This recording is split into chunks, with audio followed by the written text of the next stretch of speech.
Hello YouTube, it's JBlade2000 again, and for those of you who actually do watch my videos, I want to say a big thank you, because I don't know who you people are, but you just brighten my day when I see that you have viewed my videos. I know I'm not that popular on YouTube, I just do videos because they're fun, and that's really all it is. So, I want to talk about Penny. Now, with all of the RWBY girls, or all of the RWBY teams, they seem to be based on something. Team Sun based on kings or mythological people.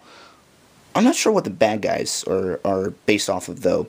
RWBY, of course, is based on fairy tales, Red Riding Hood, Snow White, Goldilocks, Beauty and the Beast.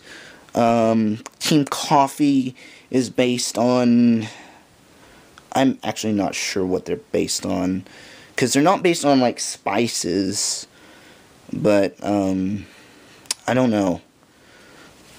And then, Team Juniper, based on, like, heroes and myths and stuff. So, Penny's character, so when we first see her, she seems to be a faunus girl that befriends RWBY. And after we meet Penny, this little thing in her back opens up, and we see that she is actually a robot, and she has this awesome power with all these swords that she can control and whip around. And the main turning point here are her strings that she uses, because along with the sword she has some strings, and she has been shown to be very powerful. And her semblance is super strength, with stopping the car in Season 2 with RWBY, and pulling down a ship with those strings, or pulling it apart, or whatever she did to stop the White Fang in episode 16, I think it was, of the first season. And so I'm thinking, with all the strings, and she's actually a robot, but she looks real, like a real faunus girl, that she is based off Pinocchio. And I would love for her father, which seems to be Dr. Ironwood, to be like Geppetto from the Pinocchio story, and that would be really cool. But I have a theory.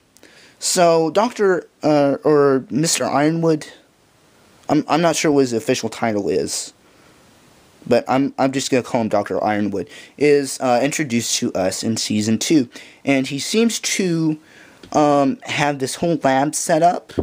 I'm just theorizing here that he has this whole lab set up that he can make these robots, because you see him show off these robots that can go in and fight Grimm instead of the humans and faunuses, and so they don't have to go in and get hurt or killed, and let the robots do the work for them. And I think there will be some future conflict about that later, maybe in Volume 3 or 4, about whether it's good to let the robots, I'm sorry, I kicked the stand, to let the robots take over, or can humans that actually use aura and can strategize in battle and have feelings actually be more effective. So my thought on Penny, because she says she is the first non-living organism to have an aura, and I think that's awesome. Now, we don't know to what extent she has a soul, to what she has a soul, which is where the aura comes from, which is what Pyra told John. And actually, Pyra and John, just a side note here, are my two favorite characters. I ship them very much. So she must have a very powerful aura, because she is very skilled with her weapons. And yet we see that when her outer layer of skin is peeled back, she is a robot.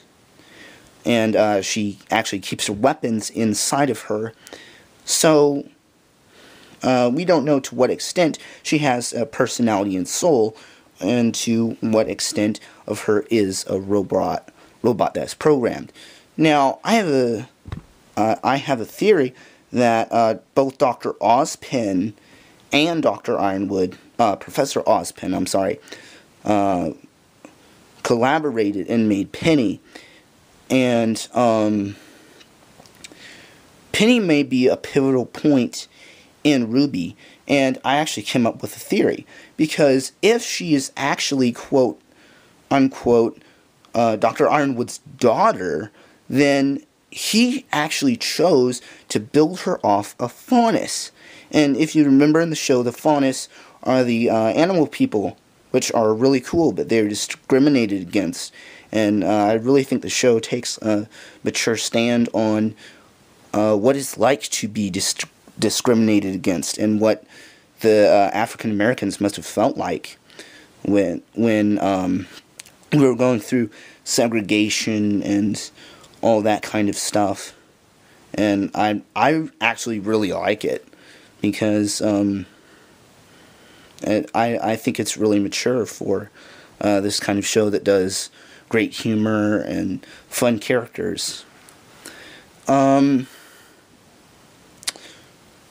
And so I'm wondering why Dr. Ironwood would choose a faunus, and it seems that Penny is a kitty faunus like Blake, to be his daughter, and that could fix some of the tension between the faunuses and the humans if this gets out that Dr. Ironwood made Penny, and that he wanted her to be the first non-living organism to have an aura and can control dust, be a faunus. And I think that might come into play in Volume 3, and that might fix some of the tension. And that's just my theory. Also, Penny could be a vital point in Cynder and her plan, because if Cynder or the people she's working for or Torchwick know about Penny, then we have a big problem on our hands, because